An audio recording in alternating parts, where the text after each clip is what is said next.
السلام عليكم. أنا سميتي مريم، كنت مزوجة هذه 3 سنين. في الأول ديال زواجي كنت عايشة أحسن عيشة. راجلي الحمد لله كان بخير عليه برزقه، ما زعما الحياة بادية ساهلة وبادية زوينة بزاف. أنا من داك النوع اللي تعذبت في حياتي وتعذبت في صغري.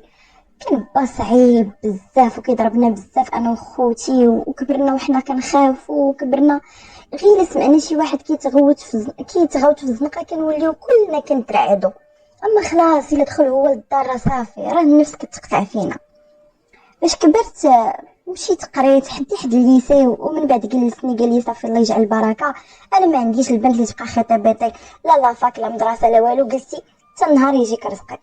وفعلا داكشي اللي درت، جلست وتقدم لي واحد الولد، ولد صاحب بابا، كان انسان عصامي بنى راسو براسو زوين الحمد لله. ربي رزقو الصورة الحسنة ورزقو الاخلاق وكل شيء، ولكن كان فيه الطبع ديال بابا نفس الشيء.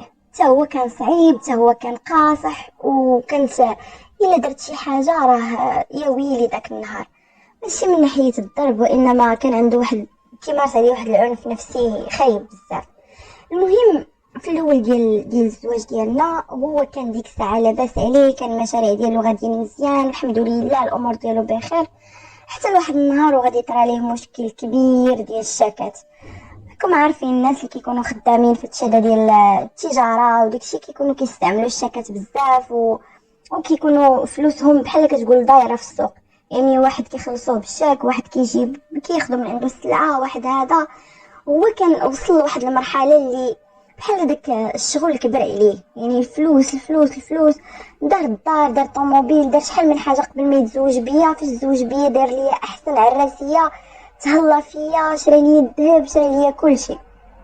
المهم باش وقع عليه المشكل ديال الشيكات، تشد على شي شاكات اللي ما عندهمش، ما كانش عنده السيوله، وجاو صحابو وطامنوا مع بعضياتهم وعاونوه بالفلوس وخلصوا ليه ديك الشاكات وخرج. ولكن من خرجت النفسيه ديالو مريضه بزاف، محطمه. بعنا ديك الساعه الدار وبعنا الطوموبيل ومشينا كرينا، وبحال تقول بدا من الصفر. يعني ولا الحياه ديالو انه خاصو يخلص الكريديات، خاصو يليكيدي ديك السلعه اللي عنده.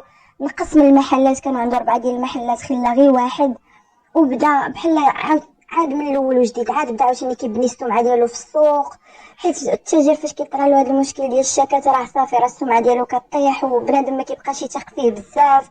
وحتى الشك كيتمنع عليه انه يتعامل به واحد المده اللي كتكون كبيره، زعما بالنسبه للتاجر راها كبيره بزاف، وخاص اعاده النظر في ديك القضيه. المهم بابا كان وقف معانا وعاونو بداكشي اللي قدر عليه، لان بابا ماشي لاباس عليه بزاف، ماشي عنده زعما شي فلوس ولا شي حاجه، ومازال خوتي الدراري كيقراو. يعني غير تعاون معانا وصافي. بعت انا الذهب ديالي كاع داكشي اللي كان جاب ليا بعتو. راجلي بقات النفسيه ديالو غدا وكتمرض، يعني ولا كيمشي للخدمه بزاف، ولات كتجي واحد الحالات خايبه، بحال المشكل، بحال شي كريز كاردياك كانت كتجي. وما دوك راه ماشي كريز كاردياك، وانما داك لي كريز دو بانيك. يعني السيد نفسيا مأثر بزاف. المهم واحد النهار خارجه انا وياه وكنت داياه للسبيطار من مورا واحد الكريز من دوك لي كريز اللي جا، وكان لقيتو بلي لي زورجونس. ولا رد لي كان دار معنا الطبيب باش انه خاصو يجي يدير ضروري بزاف ديال التحاليل، يدير ان بيلون ويشوف شنو المشكل شنو عنده، باش يقدر يعطيه ان تريتمون او لا اورينتيه عند البسيكولوج. المهم مشينا ركبنا في الطوبيس، وراكم عارفين حنا كنا ساكنين في الرباط، في المدينه ديال الرباط. وكان الطوبيس اللي غادي نمشيو فيه هو واحد الطوبيس اللي كيدي للسويسي. المشكله هو انه داك الطوبيس كيكون عامر بزاف، فيه الطلبه، فيه موظفين، فيه الناس اللي غاديين للسبيطار. المهم داك الطوبيس راه ما نقول لكمش كي كيكون داير، وخديناه من المحطه حتى لجهه السويسي. فاش ركبت ما كانش عندنا اصلا لا فين نجلسوا ولا حتى حاجه، وراجلي كان عنده داك المشكل ديال انا ولا دخل شي بلاصه اللي بحال هكا مزيره او لا فيها بزاف ديال الناس، كيبدا يحس براسو انه داكشي بحال كيتزاد عليه. يعني كيبدا بحال كيتخنق ولا شي حاجه، وانا كنت واقفه حداه وكنصبر فيه وكنقول له صافي ها انت غير صبر، ها انت غير راه راجل محلولين زعما ما تخلعش، راه ماشي مسدود، ماشي ما كاينش النفس. هو يلصق فيه واحد ولد الحرام، واحد الحيوان، اقل حاجه نقدر نقول عليه. راكم عارفين راه واحد الكلاب حاشاكم، واحد الحمير كيطلعوا في الطوبيس غير على هاد القضيه هادي. وانا ما كنتش كاع مولفه بالطوبيس بزاف ولا شي حاجه، ركبت فيه نقدر نقول لكم شي مرات معدوده يعني. حتى ديك الوقفه ديال الطوبيس ولا كيفاش نوقف داكشي عرفتو حتى من بعد. يعني كنت واقفه عادي في وسط الناس وكل شيء، وكنحس بشي حاجه ماشي هذيك. واحد الكارثه، واحد الحيوان وقف ولصق فيه واحد اللصقه ماشي هي هذيك. وبديت انا كنحاول انني نهرب منه، وكنحاول انني نتفك منه، والمشكله انه راجلي حدايا وما قدراش انني ندير شي حاجه لانني خفتو يتدابز معاه، خفت هذاك يكون تعرف عنده شي حاجه، ولا وراجلي خفتو يتزاد عليه داك القضيه ديال الخنقه ويصدق طايح ليا ولا يصدق ميات ولا شي حاجه. يعني بديت فقط انني كنحاول نتبربص، هزه واحد الصاك ديالي اللي فيه التحاليل ديال راجلي وفيه داكشي كامل، كنحاول انني ندفعو نديرو من مورايا باش ما يبانش زعما راه ما يبقاش يلاقي كيفاش يقرب ليا.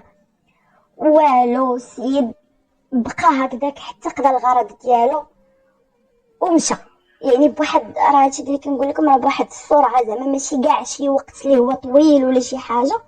المهم مشى. انا اصلا حتى وجهه ما شفتش فيه لانني كنت كنحاول ندور والو متاليه، واحد الزحام واحد الروينه راه ما نقول لكمش.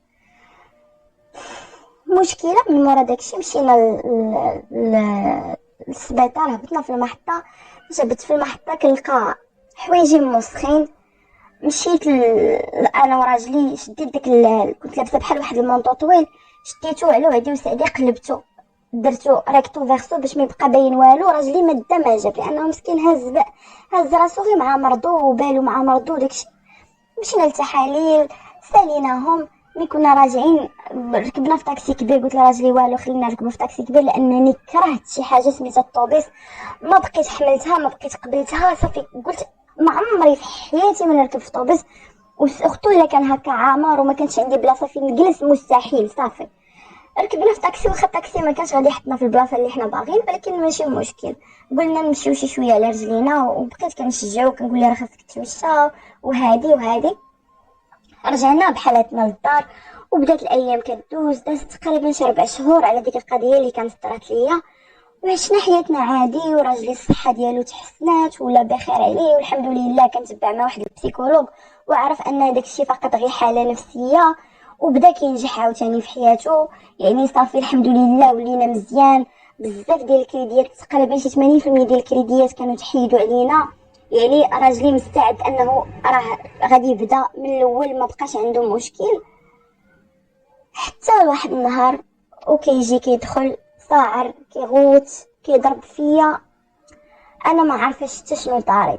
مالك مالك والو، كيضرب في نفس الوقت كنسمع الصونيط ديال الدار، وكيطلع بابا وكيكمل عليا اللي خاص. داكشي اللي خلاه راجلي كملوا بابا، واحد الالفاظ واحد المعيور، داكشي اللي تقال ليا راه ما يمكنش زعما بنت شريفه عفيفه تسمعه وما تمرضش.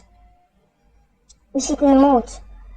شنو مات شنو من بعد تسالوا التفرشيخ، تسالوا الضرب، تسالوا المعيور، تسالوا في داكشي كامل. وكيجبد راجلي الفيديو في التليفون، شي حمار ولا شي حماره كانت جالسه في الطوبيس وخدامه كتصور داك الاعتداء اللي وقع ليا، وصوراته كما هو وحطاتو وهبطات من مورايا في الطوبيس، وصورات الحاله ديالي كي كانت في الاول، وانني قلبت المونطو وداكشي. يعني قصت بيديا وحسيت ان شي حاجه ماشي هذيك وقلبت المونطو. السيده مصوراني زعما دايره بيا فيلم وحاطه في الانترنت بعنوان عاجبها الحال. عرفتي ما انا داك الفيديو ما قدرتش نشوفه، كنغمض عيني وراجلي كيقول لي انا دايراني كامبو، انا واقف حداك في الطوبيس وانتيا عاطيه راسك لواحد اخر وخدام يتكرفس عليك، وانا ماشي راجل وانا هذا ونمشي مسخه ونمشي مولفه بهذا الشيء، وفيما كطلعي شي طوبيس كتعطي راسك لبنادم. واحد الهضره واحد الهضره واحد الهضره ناريت مني شكون نمت وما سمعتهاش. هو صعيب بزاف وهضرته قاصحه وانا عارفه، وبابا كثر منه. بابا ديك الساعه خرج قال لي شوفي، قال لي من اليوم انا مبري منك، ما انتي بنتي ما انا باك، تعطيني اتساع. قال لي راجلك بينك وبينه يطلقك الله يعاونك، ما تحاوليش تجي توقفي عليا. راجلي ما طلقنيش، خلاني، ولكن عاملني اكثس معامله، عاملني بحال شي كلبه بحال شي خدامه، ولا كيجي غير كيتامر عليا وكيعايرني وكيسبني. حتى لقيت راسي حامله. يعني كانت ديك الساعه باش طرالي باش راجلي جا وبدا كيغوت عليا وكلشي. ديك الساعه راه في الاول ديال الحمل وانا ما سايقاش اخبار. حتى دازت شي شهرين عاد عرفت راسي انني راه عندي 3 شهور. ديك الساعه من عرف راجلي اول حاجه يقول لي ايوا ما عرفتش ولدي ولا ولد واحد اخر. قلت ليه دير لا دي ان، فاش يتزاد الوليد ولا البنيته دير لها لا دي ان. وبديت كنبكي، وفواحد الليله صافي نهاريت بديت كنقول لراجلي انا غادي نقتل راسي وغادي نقتل هذا الولد معايا. انا ما يمكنش نتحمل هاد العيشه بحال هكا، كلكم كتلوموني فعاودي تمشي. انت ديك الساعه من وصلك الفيديو سير شكي بهذيك خيتي ولا داك خينا اللي حط لي الفيديو، هذا اول حاجه. وسيروا جبدوا داك خونا اللي تكرفس عليا ياك، وعاد ديك الساعه اجي يلومني انا، وعاد ديك الساعه اجي حاسبني. علاش حاسبتيني انا الاولى؟ علاش جيتي تعديتي عليا انا الاولى وانا لا حول لي ولا قوه؟ وانا ديك الساعه في الطوبيس انا راه ما حسيتش، وحسيت ان شي حد قريب ليا كنقول واش شي حد هاز شي صاك ولا شي حاجه كيقرب ليا.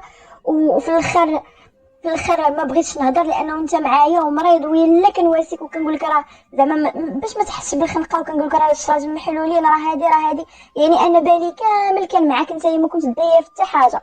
قلت له من هبطت من الطوبيس لقيت راسي انني شي حاجه فيا ماشي ديك فازقه الجاكيطه. قلت راه شي حد قاصني بشي حاجه، شي ما نعرف شي حاجه عزه في يديه كتطلق الماء.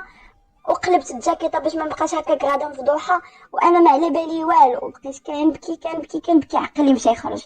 راجلي قلبو حن، عرف راسو انه غلط في حقي وكل شيء. قال لي صافي ولا عليك، انا غادي ندير الاجراءات.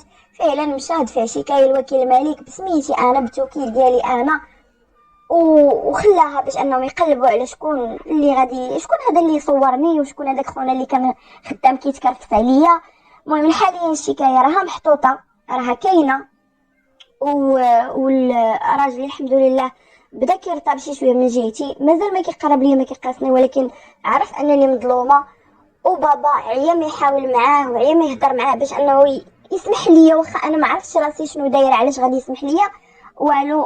قال لي ديك الفضيحه ما عمري من دوزها، انا بنتي اعوام وسنين وانا سد عليها على هادشي، في الاخر تفضح لي في الانترنت، والعائله البعيده اللي عايشين برا هما اللي صيفطوا لي الفيديو. يعني انا تفضحت في العائله وتفضحت عند الجيران وتفضحت في كل شيء. يعني ديك البنت انا مبري منها قدام الجميع باش ما تبقاش محسوبه عليا. كي جاكم هادشي؟ كي جاكم هادشي؟ علاش؟ باش حيوان وكلب يطلع في الطوبيس ويتعدى على بنات الناس ويتعدى على المحصنات، الله ياخذ فيه الحق في النار هذا، والله ياخذ الحق في اي كلب وحيوان كيطلع وسيله من وسائل النقل اللي كيكون الانسان راكبها وهو مضطر عليها، وكيزيد كيرد له حياته عذاب اكثر ما هي عذاب، اولا كيستغل التجمعات اولا كيستغل الاسواق وكيجي كيتكرفس على شي بنت الناس. زعما كتظن ان غادي تخرج لك طريفه، كتظن غادي تخرج لك طريفه بيني وبينك، كتظن زعما راه ربي ما غاديش يحاسبك. كتقول لا زعما راه ما كانش مواقعه مباشره، راه كان داكشي غير اترافير. كون اكيد اخويا، كون اكيد راه ربي غادي يخرجها فيك، يبين فيك العلامه وفي عائلتك وفي طفيلتك وفي اي واحد كيقرب لك. ونهار تولد وتكون عندك بنتك ولا تكون عندك مرتك وغادي طرا لها نفس الشيء، وانت اللي غادي تهز ذنبها، انت سبابها، حيت الدنيا كدور. وباش دوقتي قالك باش سقيتي باش تموت، داكشي اللي دوقتيه العباد الله غادي تذوق منه من نفس الكاس. المهم هذه قصتي، وكنتمنى انكم تزيدوا تنصحوني الا كان شي اجراء نقدر نديرو انايا باش نعرف، وكنتمنى انكم تدعيو معايا، والاب ديالي الله يهديه ويعرف انني انا راه ما عندي حتى شي ذنب في هادشي هذا.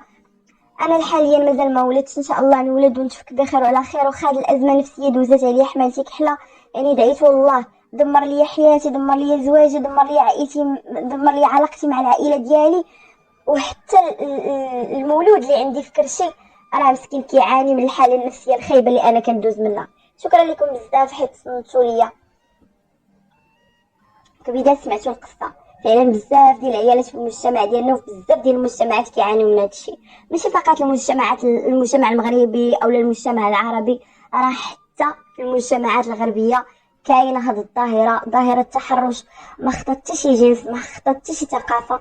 اكفس حاجه، اكفس انسان على وجه الارض هو المتحرش.